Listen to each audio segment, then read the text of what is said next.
आहे भारताचा राष्ट्रीय प्राणी कोणता?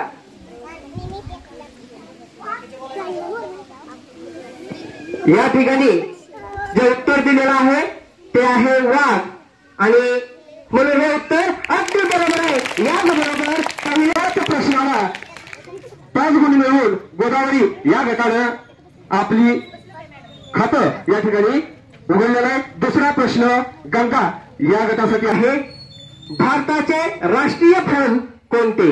भारताचे राष्ट्रीय फूल कोणते? कमळ।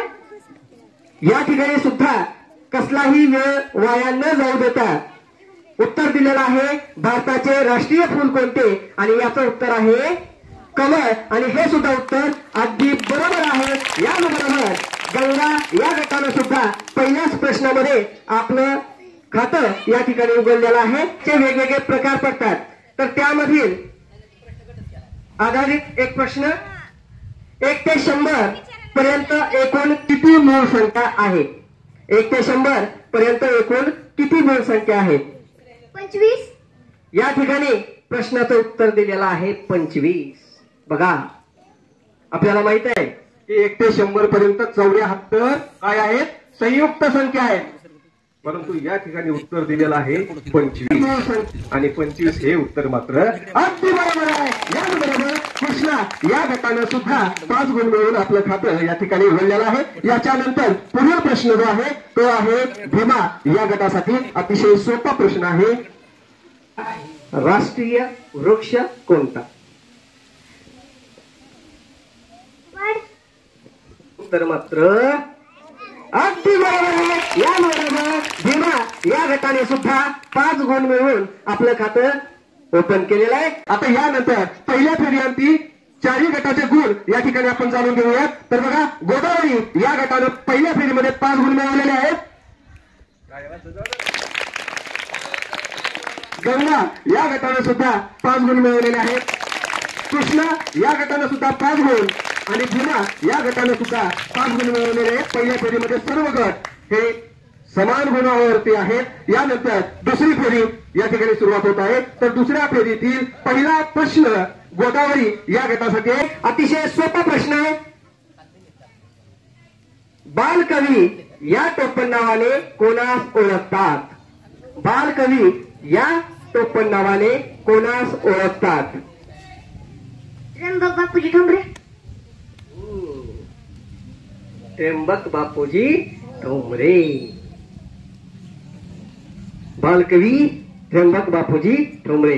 व्यवस्थित विचार करा, प्रश्नाचं उत्तर द्या। गटातील सर्व सभासदांचं सदस्याचं म्हणणं ऐकून घ्या। आपण बापूजी त्र्यंबक ठोंबरे यावरती ठाम आहेत 100%? ओके। यांनी बापूजी त्र्यंबक ठोंबरे हे नाव सांगितलेलं आहे आणि हे नाव अगदी बरोबर आहे। याबरोबर परत एकदा गोदावरी या गटासाठी 5 गुण। यानंतर दुसऱ्या फेरीतील पहिला प्रश्न गंगा या गटासाठी आहे गोविंदाग्रज हे टोपण नाव कोणाचे आहे? गोविंदाग्रज हे टोपण नाव कोणाचे आहे? अतिशय सोपा प्रश्न आहे। या ठिकाणी गंगा गटातील सदस्य गहन विचार करताना गंगा या गटाला या प्रश्नाचं उत्तर आलेलं नाही। त्यांनी हा प्रश्न पुढील कृष्णा या गटासाठी पास केलेला आहे आणि हे उत्तर सांगतील कृष्णा गटाचे सदस्य। कृष्णा या गटालाही याचं उत्तर आलेलं नाही, त्यामुळे आपण ऑडियन्स मधून हे उत्तर घेणार आहोत। तर या ठिकाणी मगाचपासून ज्याचा हात वरी आहे त्यांना आपण बोलूयात। राम गणेश गडकरी। बघा ऑडियन्स मधून उत्तर आलेलं आहे राम गणेश गडकरी आणि हे उत्तर अगदी बरोबर आहे। याचबरोबर गंगा केशवसूत या टोपण नावाने कोणास ओळखतात? पुढील गटासाठी पास झालेला आहे। तर भीमा या गटाने या प्रश्नाचं उत्तर सांगायचं आहे केशवसूत या टोपण नावाने कोणास ओळखतात? तर उत्तर जे आहे ते आहे कृष्णाजी केशव दामले। पुढील प्रश्न भीमा या गटासाठी आहे कुसुमाग्रज म्हणून कोणास ओळखतात? विष्णू वानव शिरवाडकर शिरवाडकर. बघा, या ठिकाणी भीमा या गटानं कुठलाही वेळ वाया न घालवता कुसुमाग्रज कोणाला म्हणतात याचं उत्तर दिलेलं आहे, ते आहे विवा शिरवाडकर. आणि हे उत्तर अगदी बरोबर आहे. याचबरोबर दुसरी फेरी या ठिकाणी संपन्न होत आहे. दुसऱ्या फेरीअंती प्रत्येक गटाचे गुण हे आपण या ठिकाणी जाणून घेऊया. तर गोदावरी या गटाला 10 गुण मिळालेले आहेत, गंगा या गटाला 5 गुण मिळालेले आहेत, कृष्णा या गटाला 5 गुण आणि भीमा या गटाला 10 गुण या ठिकाणी मिळालेले आहेत. अगदी लागलीच आपण कोण बनेगा ज्ञानपती यामधील तिसरी फेरी या ठिकाणी सुरुवात करत आहोत. तर तिसऱ्या फेरीतील पहिला प्रश्न गोदावरी या गटासाठी आहे. आराम हराम है ही घोषणा कोणी दिली? आराम हराम है ही घोषणा कोणी दिली? गटासाठी जवाहरलाल नेहरू.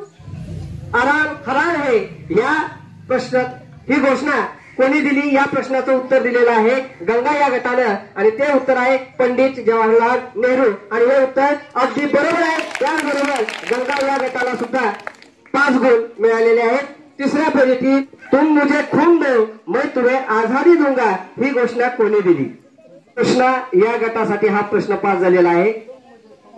सुभाषचंद्र बोस. तुम मुझे खून दो मैं तुम्हें आझादी दूंगा ही घोषणा कोणी दिली या प्रश्नाचं उत्तर कृष्णा गटाने सांगितलेलं आहे, सुभाषचंद्र बोस. आणि हे उत्तर अगदी बरोबर आहे. याचबरोबर कृष्णा या गटाला 5 गुण. आणि परत एकदा कृष्णा गटासाठीच पुढील प्रश्न आहे, जय जवान जय किसान ही घोषणा कोणी दिली? हा प्रश्न पुढील गटासाठी पास झालेला आहे. लोकमान्य टिळक. याने हे उत्तर लोकमान्य टिळक हे दिलेलं आहे. आणि हे उत्तर सुद्धा अगदी चुकीचं आहे. बहादूर शास्त्री. या ठिकाणी जे उत्तर दिलेलं आहे ते आहे लाल बहादूर शास्त्री. आणि श्वेतानं हे जे उत्तर दिले हे अगदी बरोबर आहे. धाराशिव जिल्ह्याचे सध्याचे जिल्हाधिकारी कोण?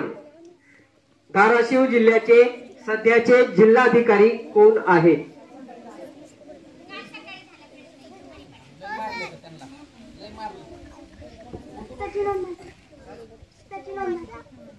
या ठिकाणी उत्तर दिलेलं आहे भीमा या गटानं doctor Sachin ओंबासेजी.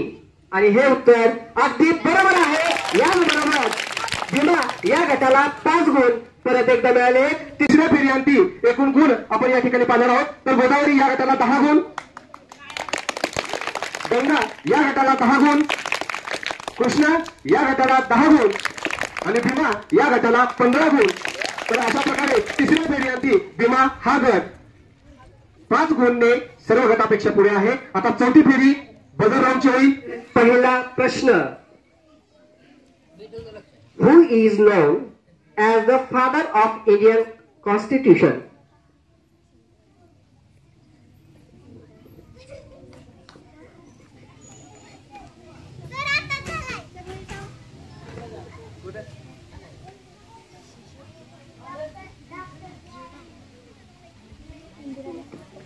Doctor B R Ambedkar. या ठिकाणी उत्तर दिलेलं आहे डॉक्टर बी आर आंबेडकर. आणि हे उत्तर अगदी बरोबर आहे. याचबरोबर भीमा या गटानं चौथ्या फेरीमध्ये 5 गुण मिळवलेले आहेत. चौथ्या फेरीतील दुसरा प्रश्न, who is known as the iron lady of India? या ठिकाणी गंगा या गटाने सर्वात अगोदर बेंच वाजवलेला आहे. त्याच्यामुळे उत्तर देण्याची संधी ही गंगा या गटाला मिळणार आहे. गंगा. किरण बेदी. या ठिकाणी उत्तर सांगितलेलं आहे किरण बेदी. आणि किरण बेदी हे जे उत्तर आहे हे मात्र चुकीचं आहे. भीमा या गटाला या प्रश्नाचं उत्तर देण्याची संधी मिळणार आहे. इंदिरा गांधी. भीमा या गटाने उत्तर दिलेलं आहे इंदिरा गांधी. आणि हे उत्तर अगदी बरोबर आहे. त्याचबरोबर परत एकदा भीमा या गटाला 5 गुण मिळाले आहेत. याच्यानंतर चौथ्या फेरीतील तिसरा प्रश्न, who is missile man of India? परत गंगा गटासाठी या प्रश्नाचं उत्तर देण्याची संधी. एपीजे अब्दुल कलाम. गंगा या गटाने उत्तर दिलेलं आहे एपीजे अब्दुल कलाम. आणि हे उत्तर सुद्धा अगदी बरोबर आहे. याबरोबर गंगा गटाला परत एकदा 5 गुण या ठिकाणी मिळालेले आहेत. आणि चौथ्या फेरीतील शेवटचा प्रश्न, who is the chief minister of Maharashtra. परत गंगा गटाने बदल सर्वात अगोदर दाबल्यामुळे गंगा गटाला या प्रश्नाचं उत्तर देण्याची संधी मिळणार आहे. एकनाथ शिंदे. या ठिकाणी उत्तर जे दिलेलं आहे ते आहे माननीय श्री एकनाथजी शिंदे आणि हे उत्तर अगदी बरोबर आहे. याचबरोबर या ठिकाणी चौथी फेरी पूर्ण झालेली आहे. चौथ्या फेरी अंती एकूण गुण आपण या ठिकाणी पाहणार आहोत. तर पहिला जो गट आहे गोदावरी, या गटाला 10 गुण, गंगा या गटाला 20 गुण, कृष्णा या गटाला 10 गुण आणि भीमा या गटाला 25 गुण मिळालेले आहेत. याचबरोबर आजचा जो विजयी संघ आहे तो आहे भीमा गट